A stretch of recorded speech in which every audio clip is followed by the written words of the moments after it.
Yeah. Now today, the fourth day, or third day. Now today, a special day. Usually we consider the Buddha's mother, you see, born in some different kind of, how should they, heavenly realm. Then is Buddha visit his mother's reincarnation. I think he spent a few times, Months. perhaps a few days, then come back. So we usually call Thabab The descent from the heavenly realm of 33. Tibetan Buddhist. Now today, something important day. So now, as I mentioned yesterday, in order to, how should they,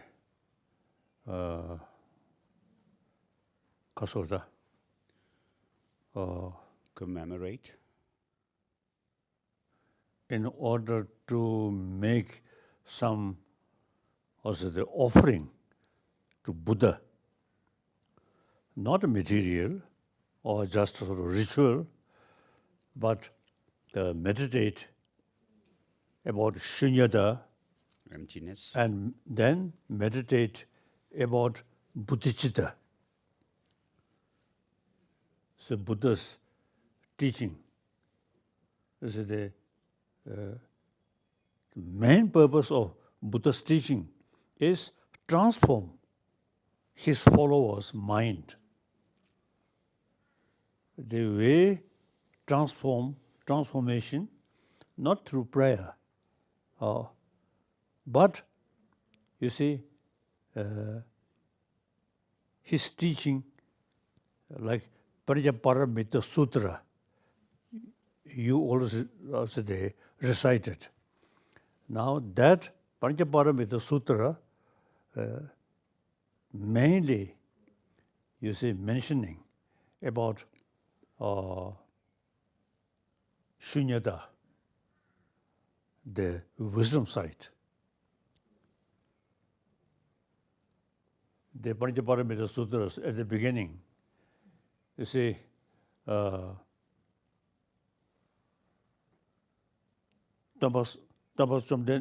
Buddha himself, you see, meditate in Samunnawa Shechawas. Samunnawa Sadegi, The profound illumination, which means the profundity here refers to emptiness, shows emptiness, and illumination or emptiness is that emptiness is not nothingness, but because things are empty, the things can transform or change, and therefore, regarding ourselves, we have so far been making the self-cherishing attitude as our core of our practice, and to transform it into cherishing others over oneself alone. So I interpret or I understand this phrase, profound illumination, to refer to this practice of emptiness and the bodhicitta. And then there is the question and answer between a question from Shariputra in the Heart Sutra.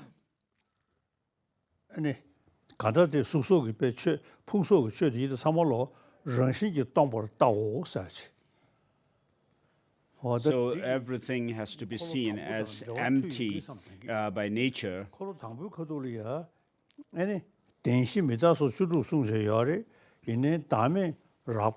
So in the first turning of the wheel of Dharma, the Buddha has taught. The Buddha taught the Four Noble Truths, and then regarding selflessness, he taught a gross or coarser understanding of selflessness of persons. Whereas in the Heart Sutra, the Buddha says these five aggregates are should be seen as empty of intrinsic existence. So,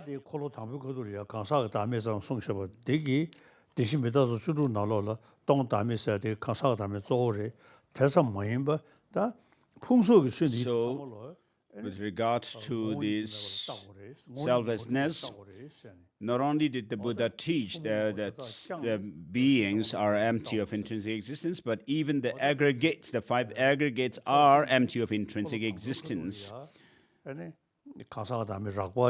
So in the first sermon, or first turning of the wheel, he gave a teaching on a coarser understanding of selflessness of persons. And then in the second turning, he said even the five aggregates and so forth must be seen as empty of intrinsic existence. And then in this Heart Sutra, it says form is empty, emptiness is form. And regarding emptiness, it doesn't mean nothing, that there's nothing. But what we have to understand is that it shows that things are designated, dependent through designation. Why that is so is because in relation to what do we have this strong clinging to in things to have some kind of existence, intrinsic existence. And therefore, this ignorance, the way the ignorance holds on to that kind of way of existence is not there.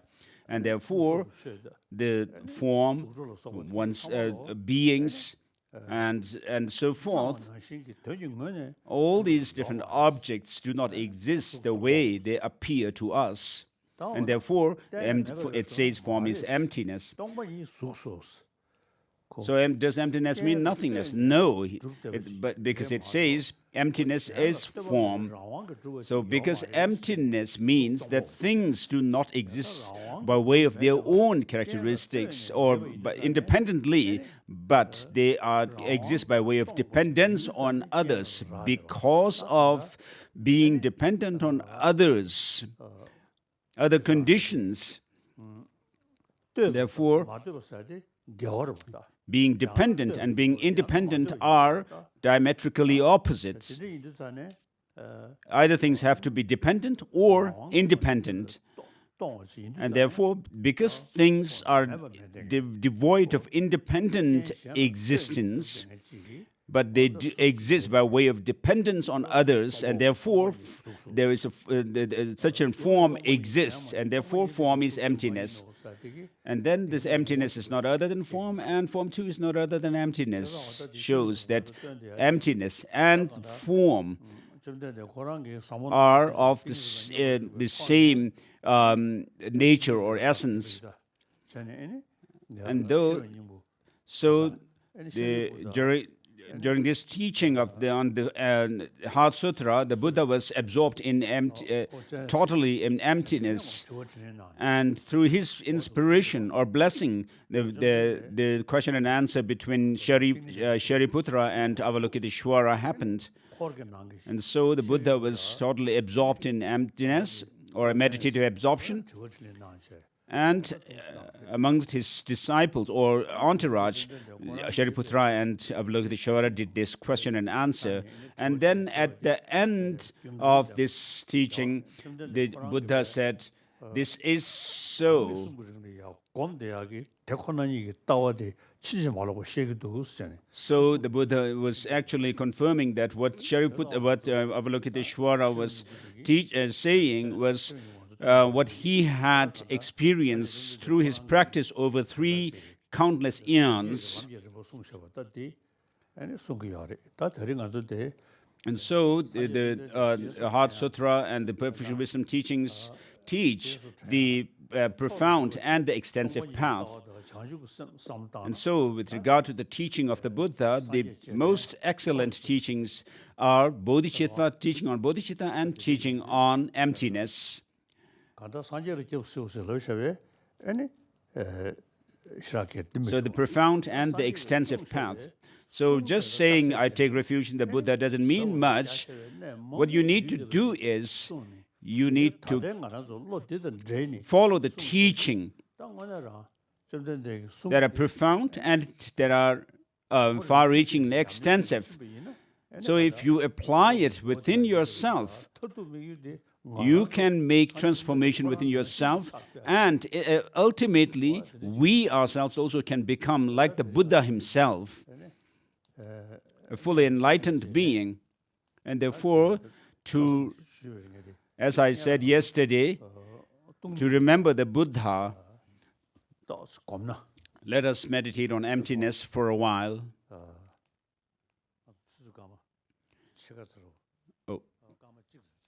For about a minute or 1 minute, let us meditate on emptiness, the profound emptiness. As the Heart Sutra says, the 5 aggregates also must be seen as being empty of intrinsic existence.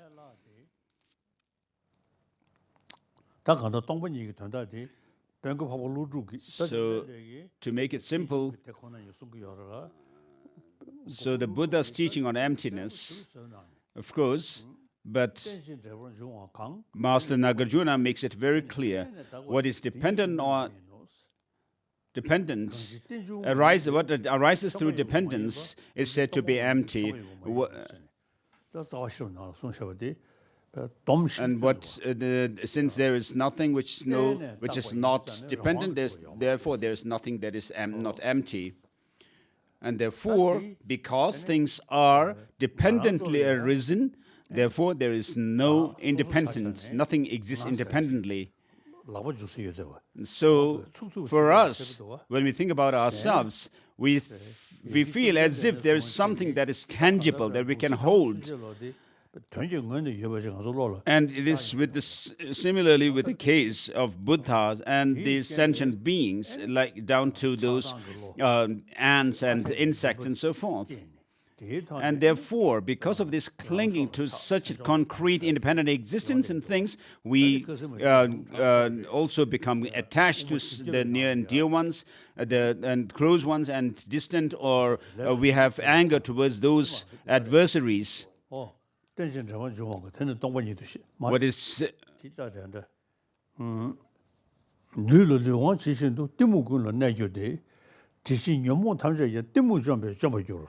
and in the 400 verses, it says, just as the physical faculty permeates all other faculties, so the physical faculty, the touch, the faculty of touch permeates all other faculties like eye faculty, ear faculty, and so forth.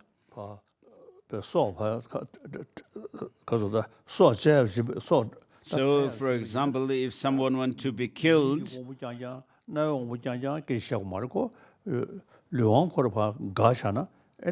you don't have to take life by taking off the eye faculty, ear faculty, one by one like that. But if you want to kill them, you have to cut the touch faculty. And so, likewise, all destructive emotions, mental afflictions, are rooted, permeated by this ignorance. So there are said to be 84,000 different mental afflictions, and then we also subsume them into the 6 root and the 20 secondary afflictions, and therefore all these other mental afflictions are permeated by the ignorance. And therefore, all destructive emotions can be ended by ending this ignorance. And therefore, the 400 verses goes on to say further that once you realize or see dependent origination, this ignorance can be overcome. And so the ignorance is a misconception of reality. It is the total opposite of what reality is, that is seen by this, that is perceived or conceived by this ignorance. And therefore, if you understand the actual reality clearly, then this ignorance will be eliminated. So it will not go away through prayers. But what you have to understand is the reality of how things are. When you understand and when you see that, then this ignorance can be turned around and or dispelled. So if you have made a mistake in recognizing a thing or identifying a thing, because of this misidentification, you can be actually corrected. Because the reality is not so, you can be told that. So that misperception has to be countered by showing the reality of how the thing is or exists. So if you are at a fault, I mean, you have to be shown the fact and precisely by saying that if the thing were to be the way you have thought it to be, then there must be so and so, and you have to reason out like that. And then when through this kind of reasoning, when you are able to see the way you have perceived the object as something as not true, then you will see the reality, because that misperception is countered. So Master Nagarjuna says, in the lack of inherent existence doesn't mean things do not exist, but things do exist, and the way they exist is by way of dependence. So the good, bad, all these things that we enjoy and so forth do exist through dependence, and not in the way you perceive them to have some objective independent existence. And so, in the Mula Madhyamaka Karika, Master Nagarjuna also says that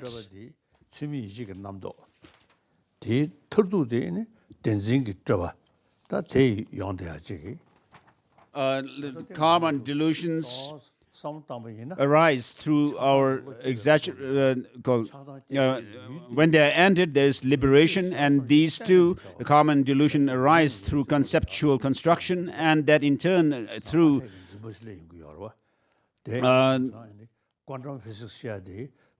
some fabrication, and that is ended by emptiness. And so what quantum physics says these days also is compatible with the Master Nagarjuna's teaching, saying that all these negative, destructive emotions arise through our mental construction, the exaggerated outlook, and that in turn is rooted in our misconception of reality, ignorance. And so let us meditate on emptiness by recalling Master Nagarjuna's lines, saying, because things are dependently arisen, therefore they are empty of intrinsic existence. And you can actually reason out that if things were to have any independent existence, then that's an objectification of things. And because things are dependent, therefore they are empty. Though things do exist, they appear as if they have some existence out there from their own side. And then we should be able to actually find them through our scrutiny. But that is not the case. And then Master Nagarjuna says, desire, hatred, and confusion arise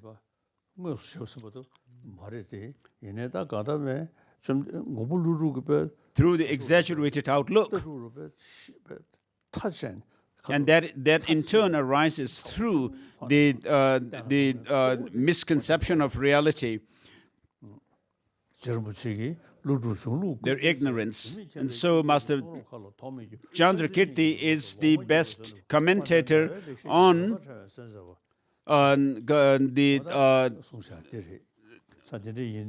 Master Nagarjuna's, the greatest commentator is Master Chandrakirti.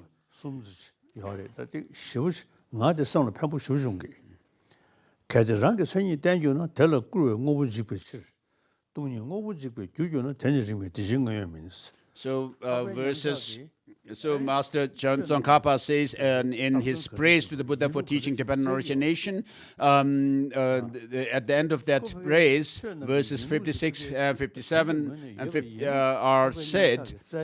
And then in Master Chandrakirti's 6th chapter of Entering the Middle Way, he goes through these four logical absurdities that you would have to face if you assert things to have some intrinsic existence. In verses 34, where he says that if things were to have any intrinsic characteristics, that they arise independent.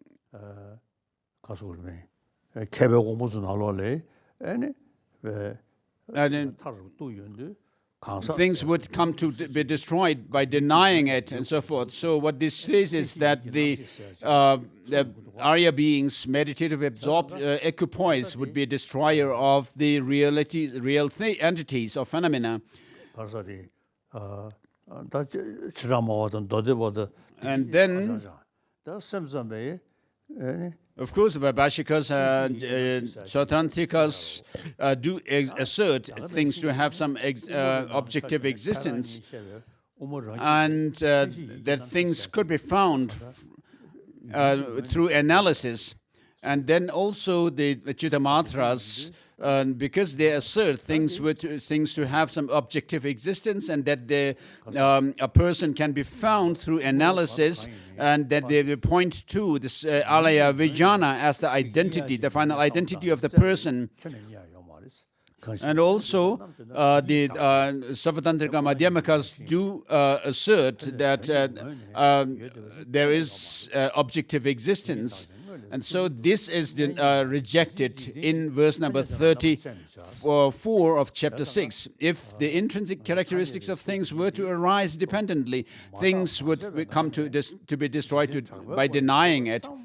Emptiness would then be cause for destruction of things, but this is illogical, so no real entities exist. Thus, when such phenomena are analyzed, nothing is found as their nature apart from suchness. So, the conventional truth of the everyday world should not be subjected to thorough analysis. So, this shows the conventional truth would withstand this absurdity, that it would withstand the analysis of ultimate reasoning. And then,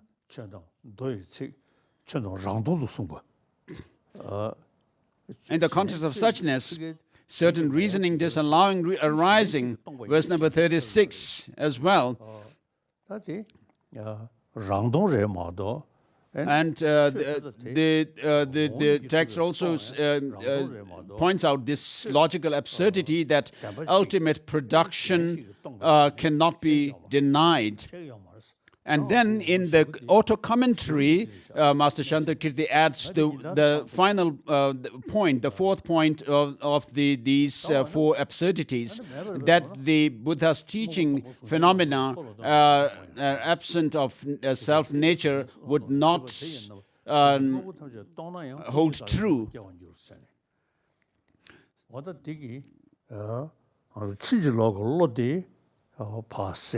so it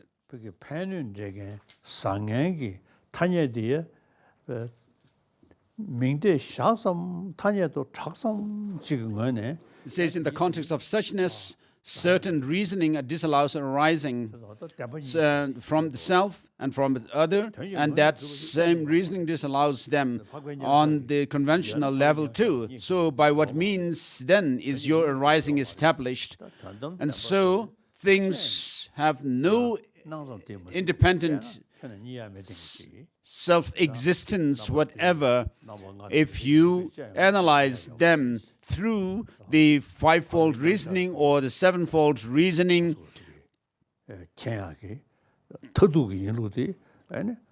So the Arya being's direct perception of emptiness sees that things to be empty of any independent intrinsic existence.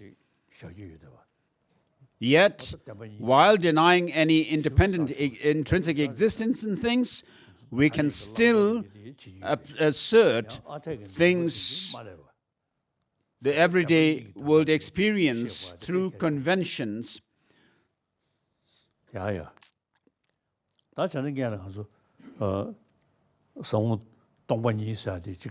So empty things dependent on convergences such as reflections and so on are not unknown, and as such, and just as from an empty thing like a reflection, a perception can arise that bears its form. And so let us meditate on emptiness. You can reflect on the line from the Heart Sutra.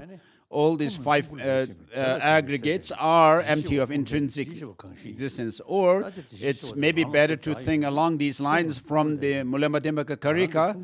I'm not this body, the aggregates.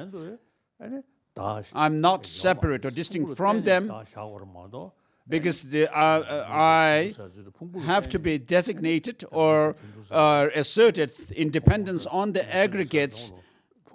And we can also make difference between humans and animals on the basis of the aggregates, and then male and female also on the basis of the aggregates. But if you were to search for yourself from top of your body, the crown, down to the sole of your feet, you will not find anything. So being the I, apart from being dependently designated, and therefore I am not dependent on the aggregates, nor the aggregates are me. And who I do not possess the aggregates, who am I? So where is that I that you so strongly hold on to as if it has some kind of intrinsic existence? So I am not the aggregates. From the top of your head down to the sole of your feet, you'll not find it. And then, on the basis of the aggregates, we differentiate between Buddhas and sentient beings, the male and female sentient animals and humans, and so forth. And so meditate on emptiness on the based on these lines from Mulamadhyamaka Karika.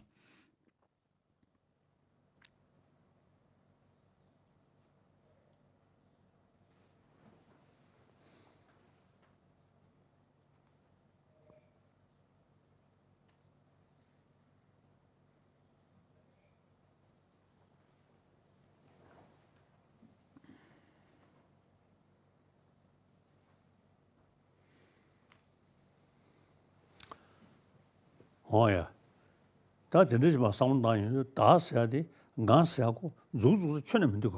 So when you reflect on it, how you exist like that, you find that I am not there, but I do exist merely by way of designation.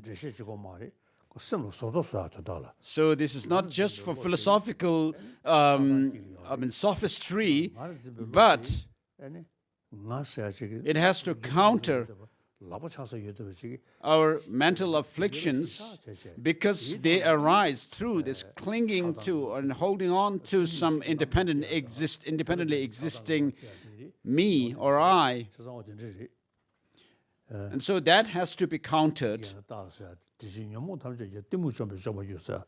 As it was already quoted, the lines from Nagarjuna's, the 400 verses, by destroying this ignorance, all the other mental afflictions will be destroyed. So that is a meditation on emptiness. Now next, let us meditate on the conventional bodhicitta, which is slightly easier, perhaps, than emptiness.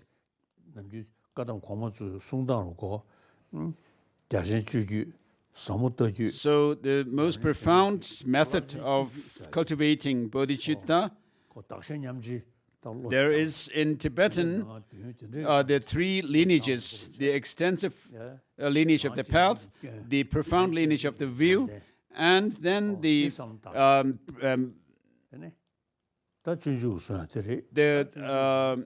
great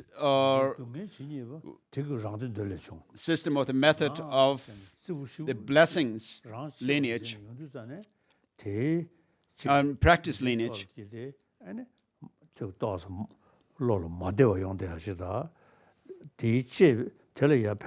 when you hold some to be closer to you and others to be distant, then accordingly what happens is when you face some obstacles to someone trying to cause some obstacle to the happiness of what you like, then you become angry. And so Master Shantideva in the Bodhisattva Charyavatara says,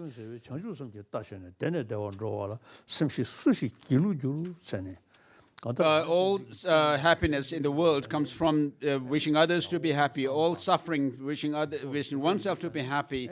And what need is there to say more? Look at the difference between how the Buddhas have become enlightened by cherishing others over themselves, and look at ourselves who are still remain in the samsara. And then he also goes on to say, which sensible person will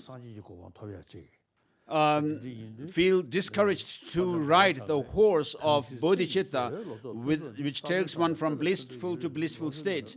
And so, because of our self-cherishing attitude, we are left behind in samsara, and therefore,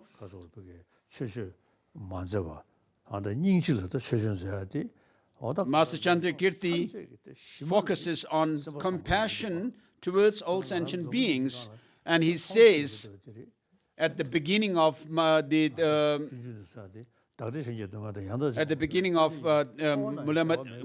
Karika, the compassion is the cause for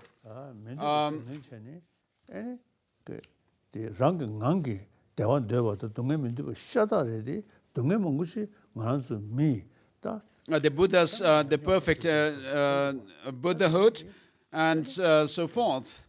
So why we have so much suffering is because of self-cherishing attitude and disregarding the happiness of others.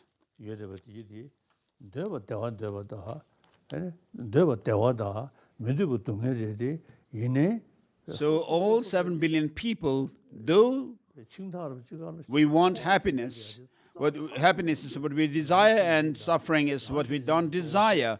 But we are not able to fulfill that, our goal, our desire, because of self-cherishing attitude. Because we are not able to hold others, cherish others over oneself, and therefore it is very important for us to switch this attitude of cherishing oneself with the cherishing others. So in Russia, you are following Marxism. So Marxism actually thinks about the taking care of others more than oneself. But it actually became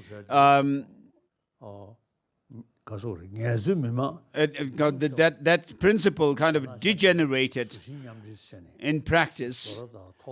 And then in China, they also the socialism also talks about uniting the those of the crafts and the farmers, and therefore you have the sickle and the hammer together. But then gradually it turned into this totalitarianism. So one of my Nobel laureate colleagues was quite fond of socialism. So I had met him many times, and one day I told him, isn't China a socialist country?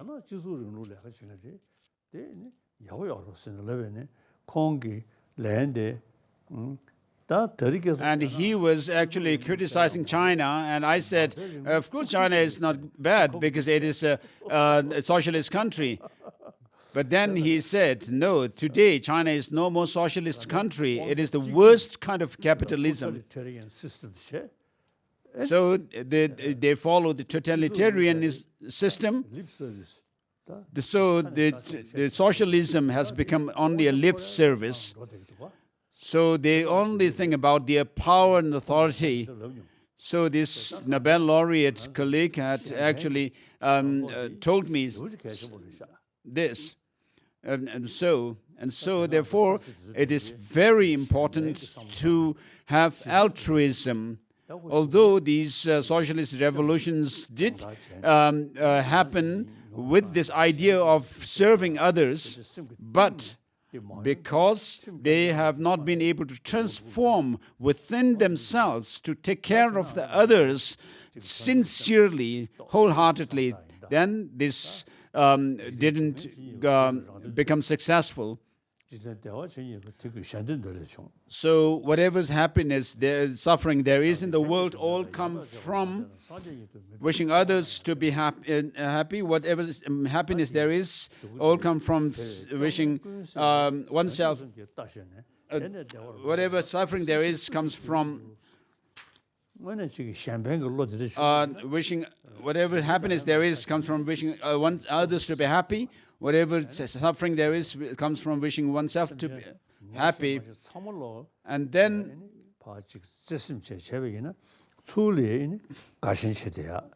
which a sensible person will be feel discouraged to ride the horse of bodhicitta, which leads one from happiness to happiness. And so, to have happiness, you should cultivate compassion and altruism and bodhicitta, and therefore, through this kind of practice, your bodily elements also will be balanced, will not be in balance, and therefore, this also helps your health as well. And therefore, let us meditate on bodhicitta, because it is a broad sense of taking care of others. So through the understanding of emptiness, you are able to see the possibility of liberation for all sentient beings, that all sentient beings can also become liberated. And when you actually cultivate this wish to become liberated for other sentient beings, then bodhicitta becomes the practice.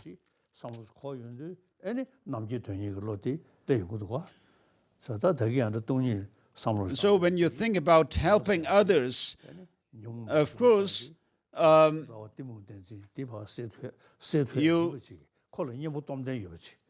You see the possibility for yourself to become liberated, and then through the understanding of emptiness, and that the defilements that are in our mind can be overcome through the right understanding of emptiness, and that all these different Buddha's qualities, such as the 10 powers and so forth, can be attained. And so, when bodhicitta is cultivated, you should think about helping others. And for the sake of others, you wish to become a fully enlightened being for their benefit. As Abhisamaya Alamkara says, so let us meditate on empty bodhicitta now.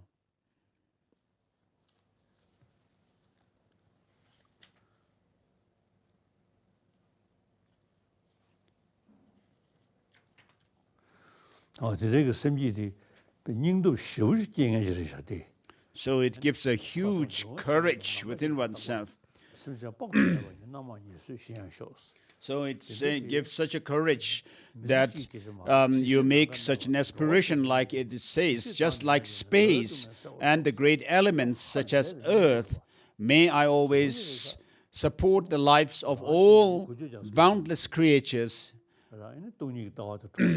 And then you also make this kind of this dedication prayer or aspiration, saying, as long as space remains, as long as sentient beings remain, may I too abide to dispel the miseries of transmigrators.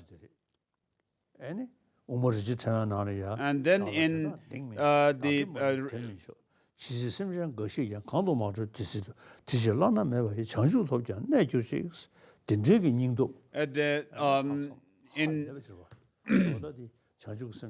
Ratnavari also, it says,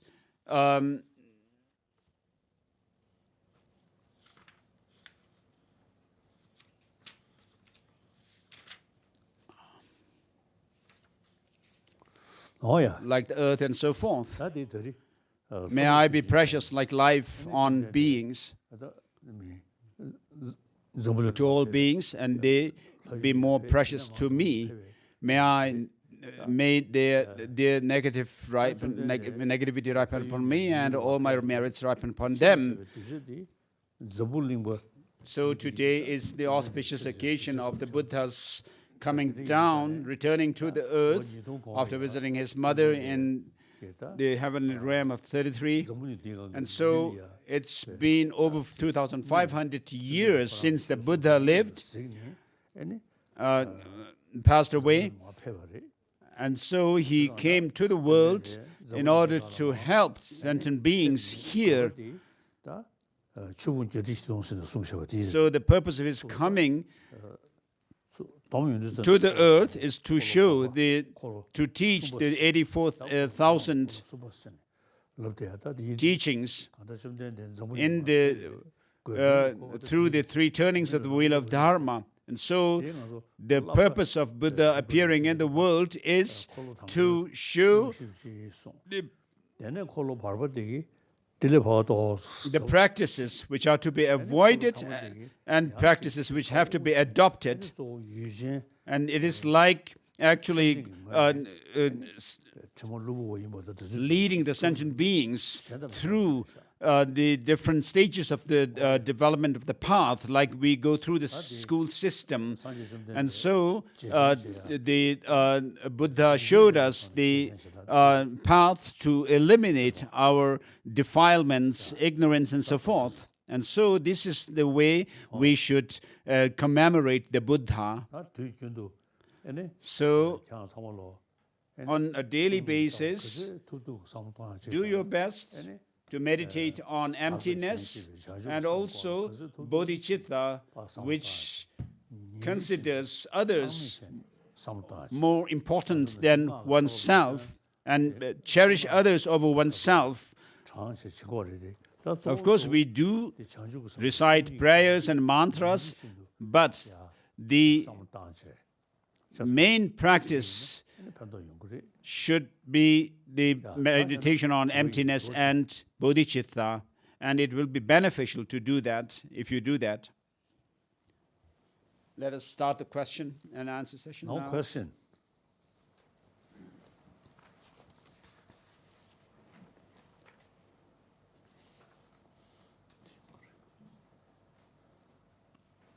Your Holiness, thank you very much. Today, our first question is from the Central Buddhist Temple of Kalmykia. It will be asked by a businessman, Valery Kutushov.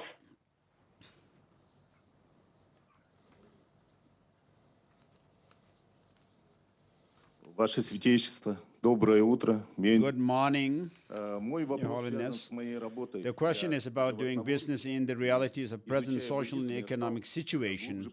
Recently, I have come to understand a little deeper the causal relationships of all actions and felt the effect of the right and wrong thoughts and actions. My business that I have to do is related to meat products, processing meat, and manufacturing of food and for sale. Today, I'm at a crossroads.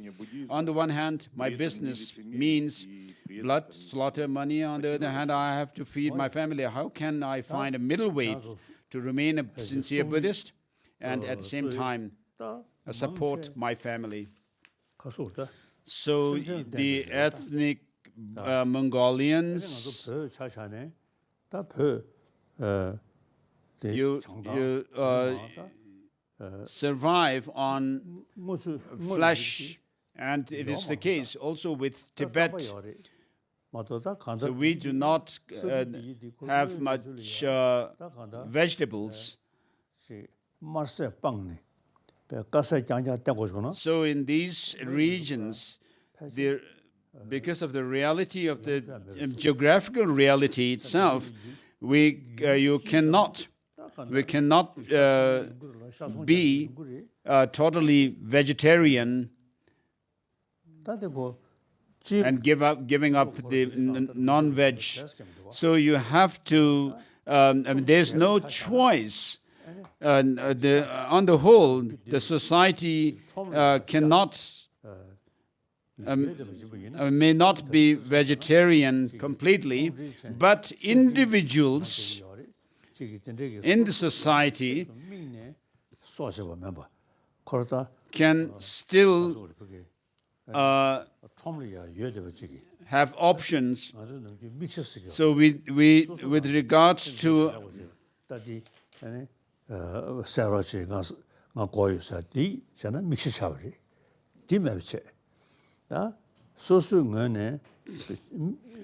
so what you can do is you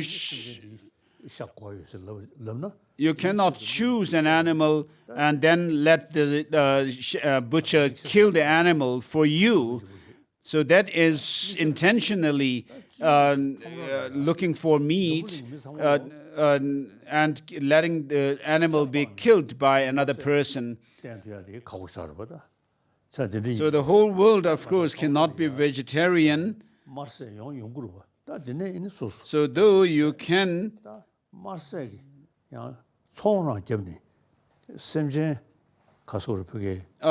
still take meat, you should be careful not to let others slaughter animal for you.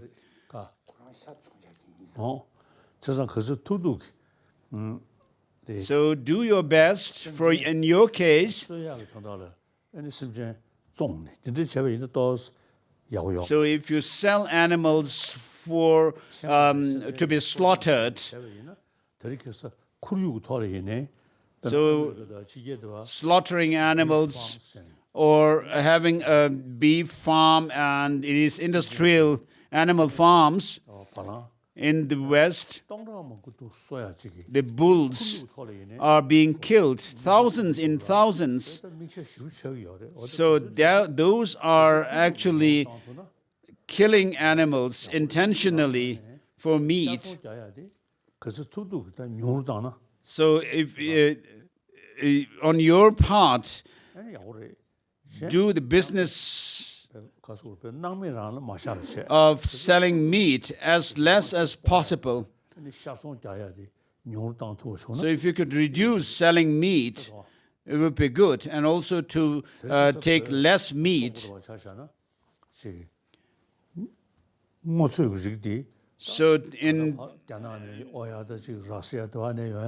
today, in Mongolia and in Tibet, people are able to have more vegetables from China and other parts of the world, perhaps. And so, if you can make vegetarian food, take more vegetarian food and less of the non-veg, that would be good.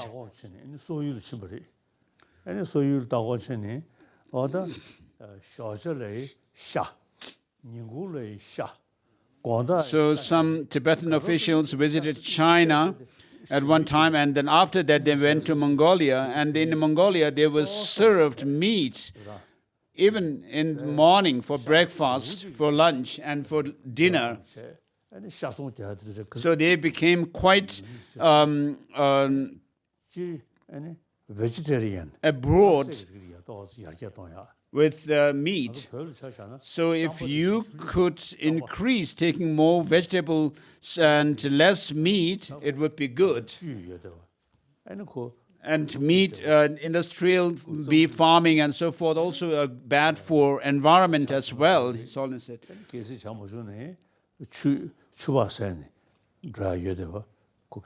And in Tibet we have tsampa, which is very easy to carry around.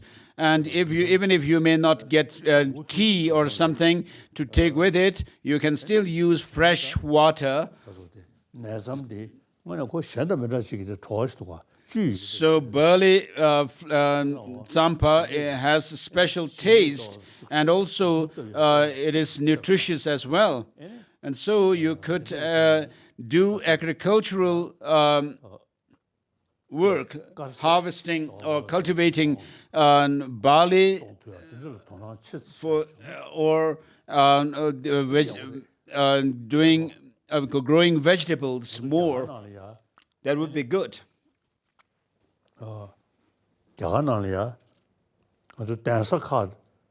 And then in our monastic institutions here in India, in the south of India, the great seats of learning, the common kitchens of these monasteries do not serve non-veg meals or food. They only serve vegetarian food. And then in our secular schools as well,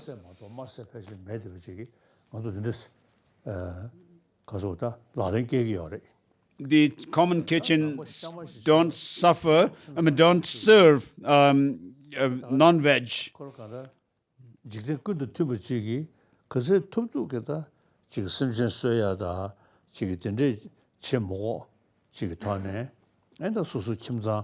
So if you could do your best not to have to kill animals for your living, it would be good. But with regards to nomads who actually survive on animal products, it may be difficult for them to stick to vegetarian food. So you need to actually take into account the circumstances that you are in.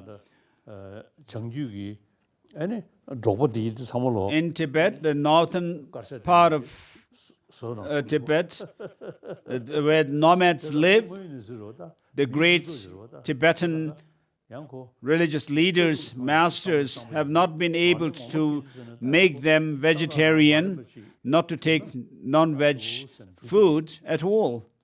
And so do your best and see the situation that you are in and accordingly deal with it as best you can. So the nomads, Mongolian nomads, if you were to tell them to give up meat, it would be difficult for them to do that. So the Buddha mentioned to the monastics to have meat which are free from the three faults. So it would be best if you can give up non-veg food, but if you can't, at least avoid the faulty Our meat. next question is by Елена Aloshina from the Moscow Ranjun Buddhist Center.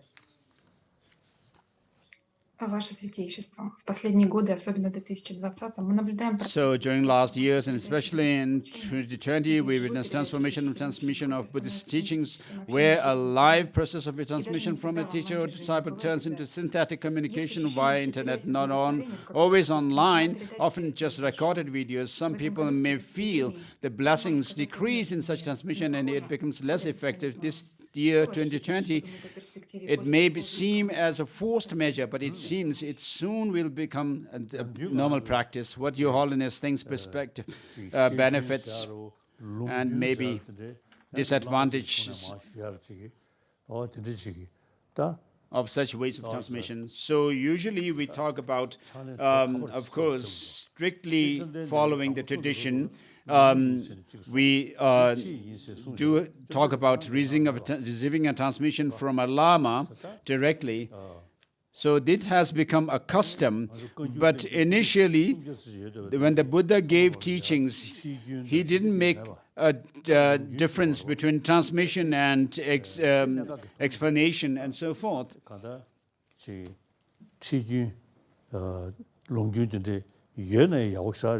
So it would be very good if some teachings have their oral transmissions, but the important thing is to study the text and reflect on the meaning, understand the teaching.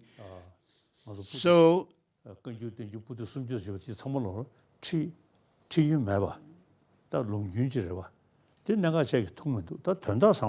So the most important thing is to think, reflect on the meaning. So Rinpoche is clarifying to His Holiness the question. So there is advantages and disadvantages of this kind of transmission.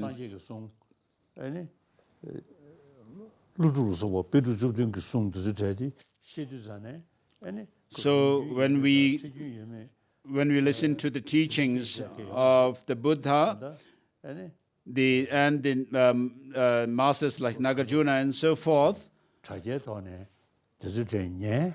so if you listen to these teachings on the internet, the blessing would be same. So as it is said, they do not rely on the word, but on the meaning, rely on the meaning. Do not rely on the person, but the teaching. So within the teaching, not on the word, but the meaning. And so try to understand, if you understand the teaching and then integrate the teaching within yourself. So if you are able to do that, you will not say that, oh, I didn't receive the transmission from a Lama, but only on the internet. Our third question was sent to us by the Moscow Dzogchen community. I will read it for you.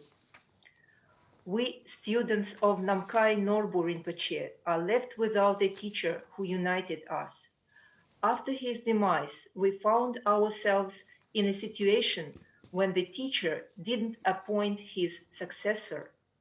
He was probably thinking that his disciples could be independent and develop transmissions and knowledge of Dzogchen on basis of acquired knowledge and personal practice. But now it looks like we, his students, are left without a driving force, without an energy of the teacher, and we are not as active as before. Could you please advise us what to do to preserve and increase the activities of our Sangha without our teacher being with us? So I knew Namgyal Nobu Rinpoche very well. So although he's no more with us, but his followers, should actually follow his own teachings.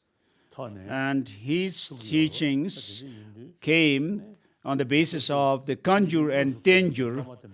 So though your master may not be with you in person, but his teachings, which are based on the basis of his teaching, the source of his teaching, were the conjure and danger, the masters like teachings of the masters like Nagarjuna and so forth are with us. And so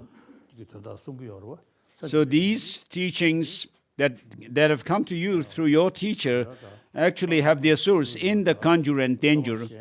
And therefore, whether the Lama is actually there or not, that you can, from whom you can receive the blessings, but if you are able to be practical about his teaching, then that would be that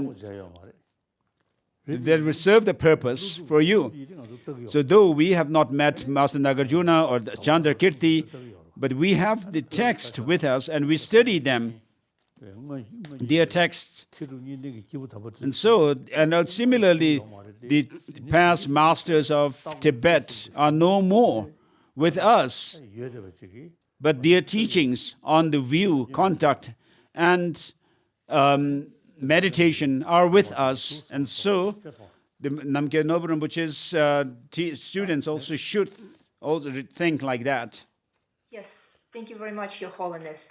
Or consider this. The next question is from the Association of Buddhist Communities Arya Sangha. It will be asked by Irina Machitsky, chairperson of the Board of Trustees.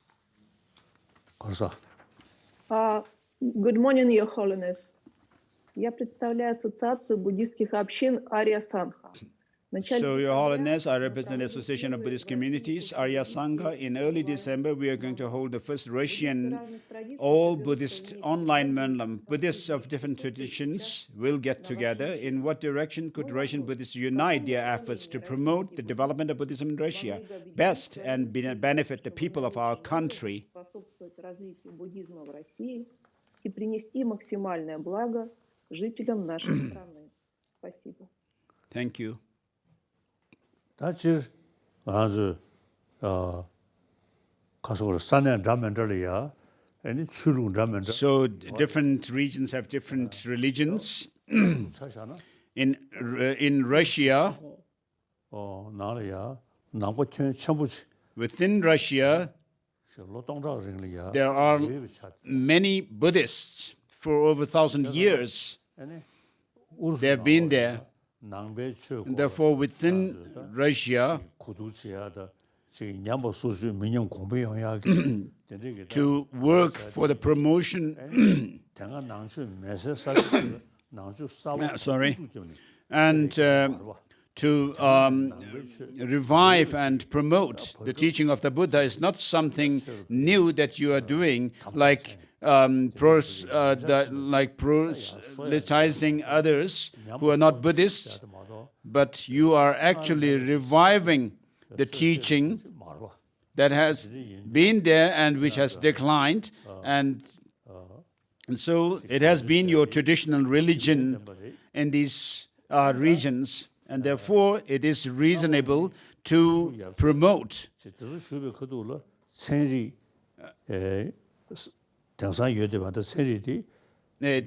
During the time of Masters Nagarjuna and so forth, modern science had not yet developed. But you can use the knowledge and the logic that are found in Master Nagarjuna's teachings and then have discussions with modern scientists. So it's, for me, it's been 40 years or so since I started having discussions, dialogues with scientists, modern scientists. So in the beginning, when I expressed my wish to have discussions with scientists, modern scientists, some of the old monks, geishas, have actually expressed their skepticism. Then I told them that the Buddha himself has said, all monks and scholars, like a gold is tested by burning, cutting and rubbing, likewise you should examine my teaching and then accept it, not because you have devotion in me.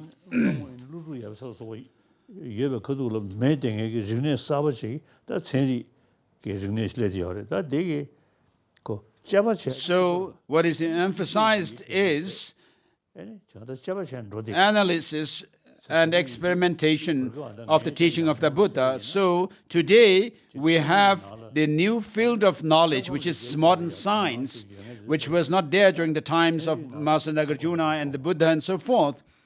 And so we need to use the logical approach that is emphasized in our tradition, that is Buddhism, which has very extensive and profound explanation of mind and emotions. So today, the places or regions which are not traditionally Buddhist in the West, scientists and other people have become interested in the learning from this tradition that we have. And therefore, the modern scientists, having contact with modern scientists, I know the Moscow University's scientists, some professor there,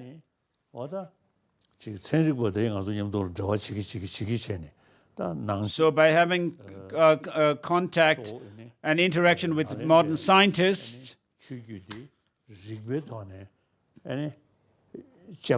Nalanda tradition, which uses logic and experimentation in delving into the teaching of the Buddha, because of having this tradition, we are able to have discussions and dialogues with scientists. And so some people even say that I, the Dalai Lama, am a Buddhist and half scientist, Buddhist monk and half scientist. So it is important to do analysis and investigation of the teaching through modern science and Buddhist approach of logic. And so Russia is partly in Asian area and partly in Europe. So you fall within this geographical location of Eurasia. And therefore, it's like a bridge. Russia is like a bridge between the West and the East. And so you have the conditions, the conducive conditions for bridging the two worlds. So I tell all the Buddhists that we must become 21st century Buddhists, not just following in the traditional custom, which is doing prayers and rituals only, but 21st century Buddhist means that you need to understand the modern science, and then while having the knowledge of Buddhism, the Buddhist philosophy, logic and so forth, you can also have this discussion and dialogue with Buddhist scientists. Otherwise, if the scientists were to say that, oh, you Buddhists are just religious people, and not the scientists may have nothing to do with you, it would not be good. So today, many scientists, and particularly learn from Buddhism, And in terms of psychology, mind and emotions, 우르스 노초디디 천리제 우르스 샤초디디 낭배초체 띵념돌이야 독수드라디 so the western part of Russia fall within the western region, and then the eastern part within Asia. So if you could actually complement each other. Your Holiness, our next question is again from the Central Buddhist Monastery of Kalmykia. It will be asked by Gerel Nurova.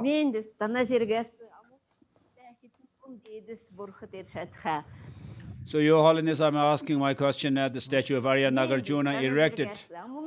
With your blessing, we sincerely thank you because of your because of you, our temple is surrounded by the statues of the 17 Pandits of Naranda. My question to you is, there are two approaches to developing bodhicitta and realizing emptiness. The second approach is discussed in Nagarjuna's commentary on bodhicitta. First, we develop the realization of emptiness and understand that enlightenment is possible. That is, first, we develop absolute bodhicitta, and only then we develop the relative bodhicitta. Why did Nagarjuna choose this particular approach, and for whom it is most suitable? То есть сначала достигается абсолютная истина, а потом относительная истины. Почему Арья Нагарджуна сделал свой выбор именно на... Why did Nagarjuna choose this particular approach, and for whom is it most suitable?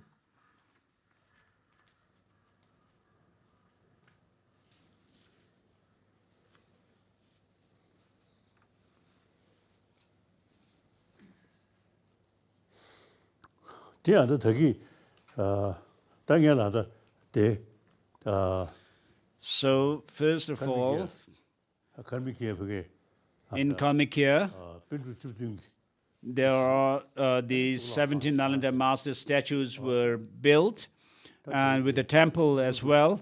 저것도 제 정보리 So we have this opportunity to see the statue of Master Nagarjuna. 남 정보리 It's cold there in Kalmykia.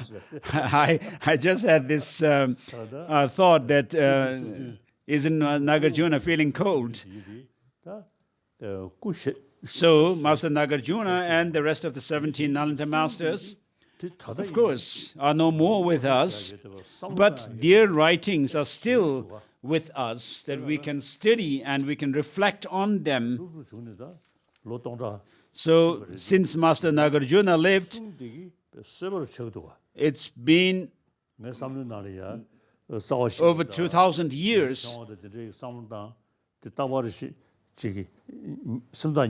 But when I read Master Nagarjuna's writings, like Mula Madhyamaka Karika or Ratnavali, I sometimes have this epiphany that the Master Nagarjuna was actually right here with me. So with regard to the sequence of developing bodhicitta and the understanding of emptiness,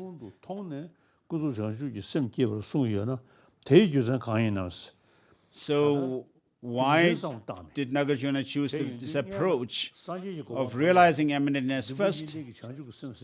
So when you go through reason, when you follow reason, you need to think whether the Buddha that you aspire to arrive or reach is possible for you to attain or not. And you need to see whether these defilements that are within our mind can be eliminated or not. So this is following, of course, the followers of Buddhism with the not so sharp faculty base themselves more on faith, but the sharp faculty disciples with sharp faculty actually follow reason, and therefore they think whether it is possible to reach enlightenment, and whether it's possible to get rid of all the defilements within us. And so they see that these defilements can be eliminated because there are the powerful antidotes to them. And so, through this reasoning that there are powerful antidotes that can eliminate the defilements, they see the possibility of enlightenment and also the possibility of attaining omniscient state, which is a state where one has eliminated or overcome all the defects and or faults and attained all positive qualities within oneself. And therefore, one needs to understand what Bodhi means, the enlightenment means.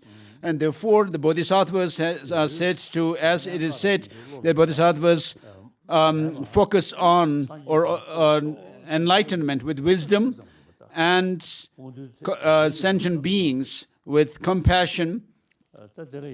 It's not enough just to say, may I become a Buddha, but these disciples with sharp faculty actually followed reasoning, and therefore, for that, understanding of emptiness is very important. And with that, you see that the possibility to attain enlightenment. And with that understanding, you also cultivate this aspiration to become a Buddha for the benefit of all sentient beings. And without reaching that goal of enlightenment, Buddhahood, you will not be able to serve all sentient beings limitlessly.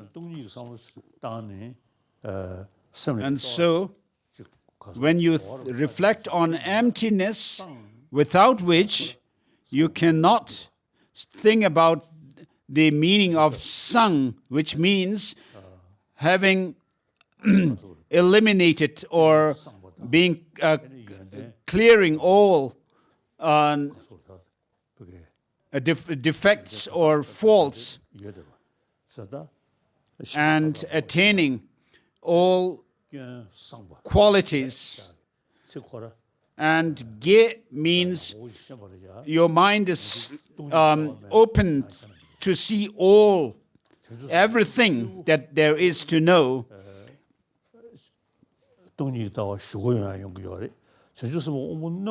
So for those bodhisattvas or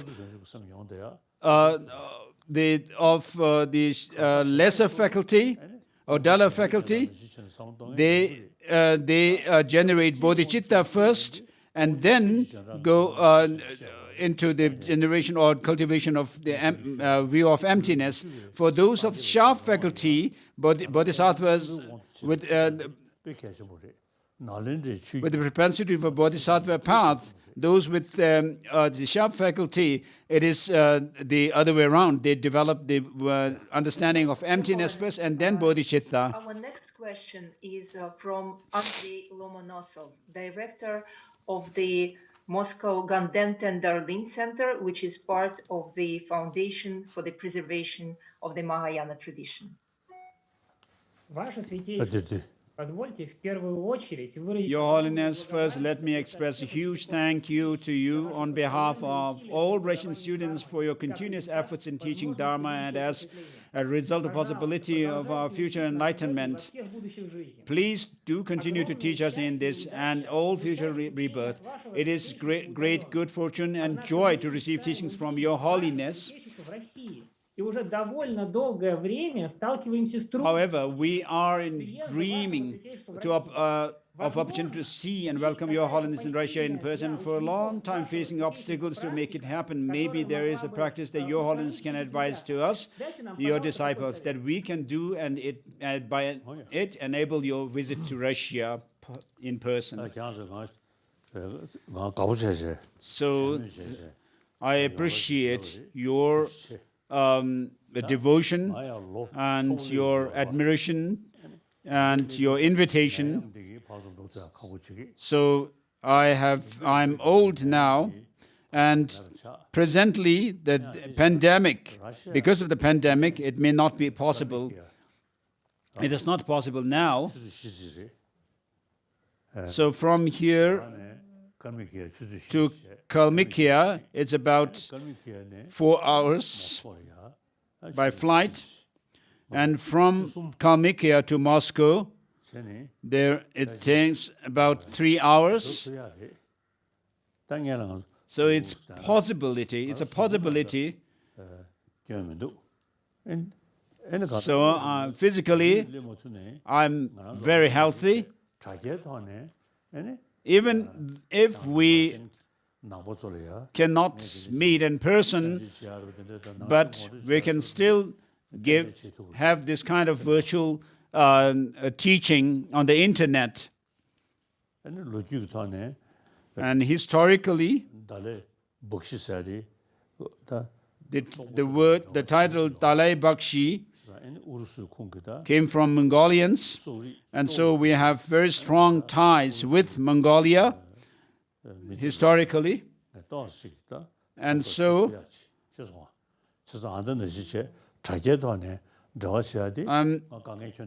I can still serve the Mongolians and the Russians Buddhists through teachings on the internet.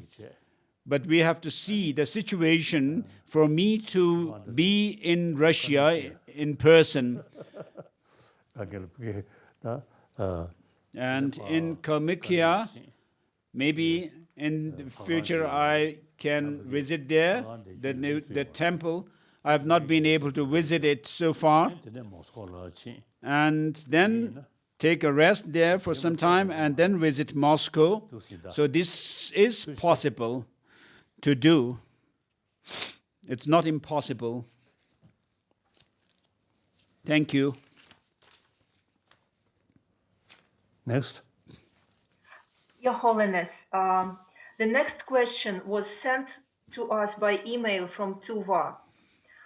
And the person asks, what practices shall I perform in order to be reborn as your heart disciple in the next life and be close to Dharma?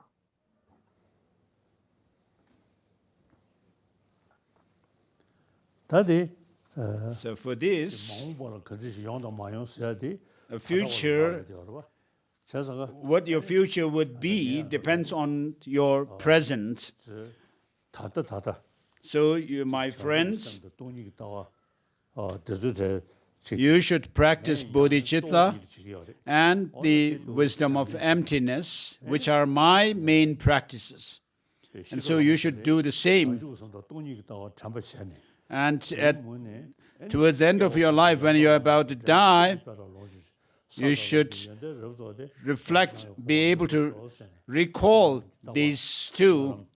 And then we can also make this prayer, may I meet with a perfect teacher throughout my life, which is at the end of the prayer called the foundation of all good qualities.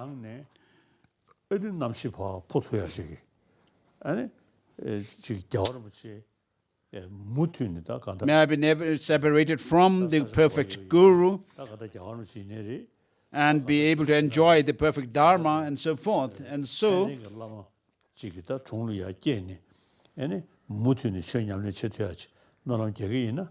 with this kind of prayer, if you can make this kind of an authentic prayer to be born near an authentic, qualified guru, whether it's some other guru or me, I mean, you should make this kind of prayer, but you should make this practice, the main practice, bodhicitta, the spirit of enlightenment, and the wisdom of emptiness.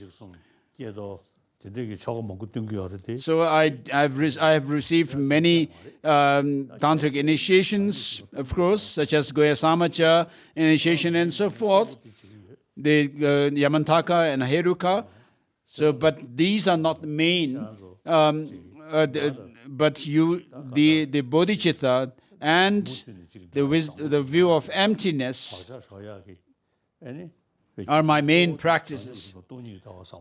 So to have a good imprint for you to meet with me in the next lives, I mean, you should make these two, reflect on them. Last question for today. It was sent to us from Gandent and Darlene Center. We live a very busy life. We take care of our children, of our family. This is our responsibility, and we need to give them all our time. As a result, we have little time and resources left for study and practice of Dharma, let alone becoming a monk or nun. Keeping in mind the example of the great lay practitioners of the past, and given our situation, is it realistic for us to aspire to achieve enlightenment in this very life, or shall we wait for the next, more favorable rebirth? If we can do only one practice, what would be this practice?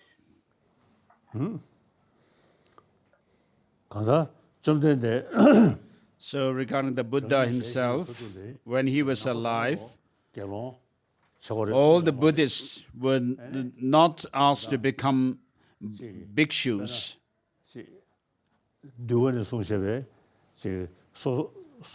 So in Vinaya, there are those of the monastics and then lay persons with vows. So even during the time of the Buddha, these were there. And so while taking care of your family as a householder, the practice of bodhicitta and the view of emptiness, for them, it is not imperative to become a monastic. So many of the past great saints or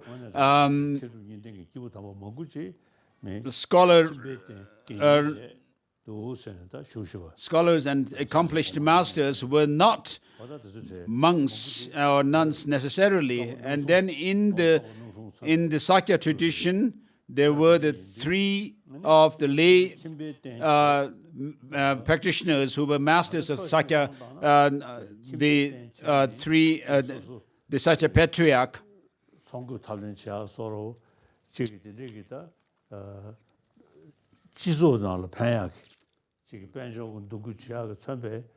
So even as householders, if you could involve yourself in education and social service,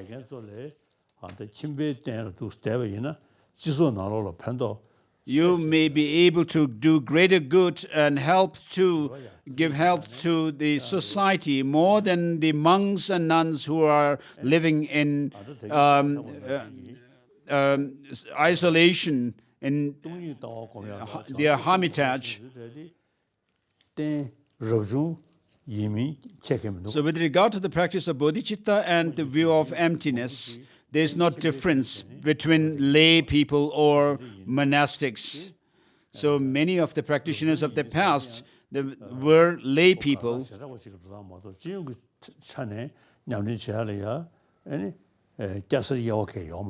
So generally speaking, in doing Buddhist practice or Dharma practice, there is no difference between the lay persons and the monastics. Of course, when you become monastics, you have the particular monastic vows that you have to keep.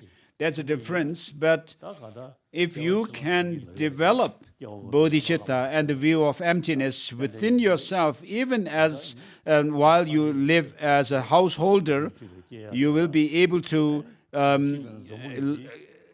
create a good imprint within your mind to be born again as a practitioner of Buddhism in the next life, meeting with the qualified person and teacher and being able to continue with your practice, even though it may not be in this same world that we live in, but in other world systems, so that you are able to continue with your practice and gain an experience and then share your experience with others as well. sentient beings. So what is the practice that we can do? It is bodhicitta and emptiness, view of emptiness. So which is more important of the two?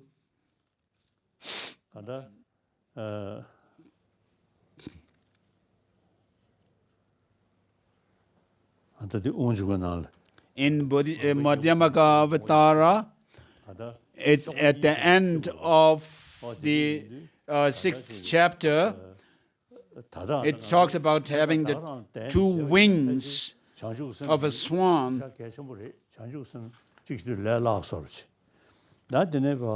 So bodhicitta may sound easier, seem easier to practice.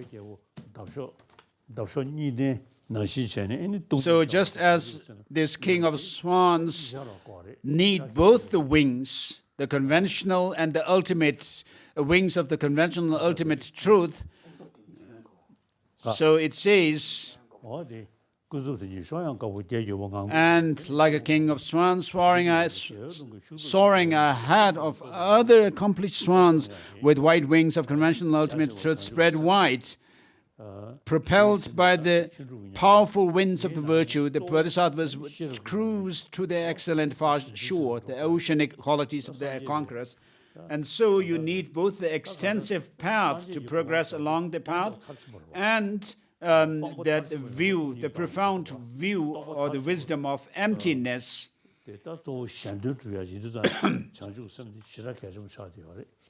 And so in order to reach Buddhahood,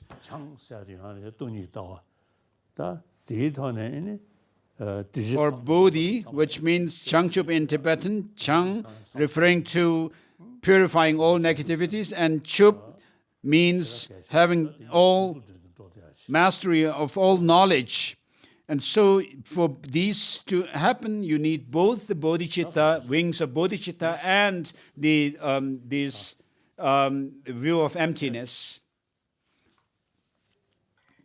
Your Holiness, thank you very much for answering our questions. Now I would like to invite Telo Tulku Rinpoche, your representative in Russia, Mongolia, and the CIS countries, for closing remarks.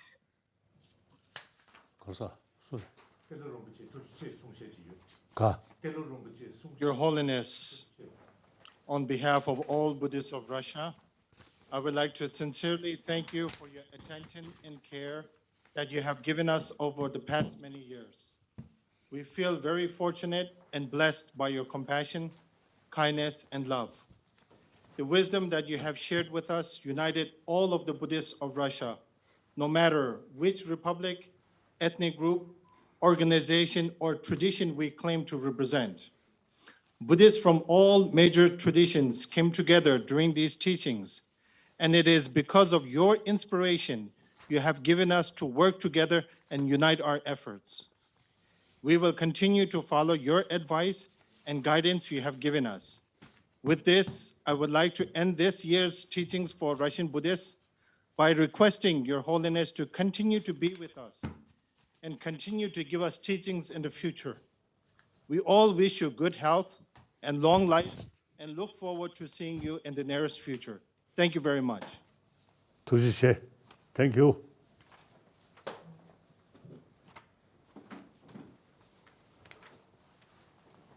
더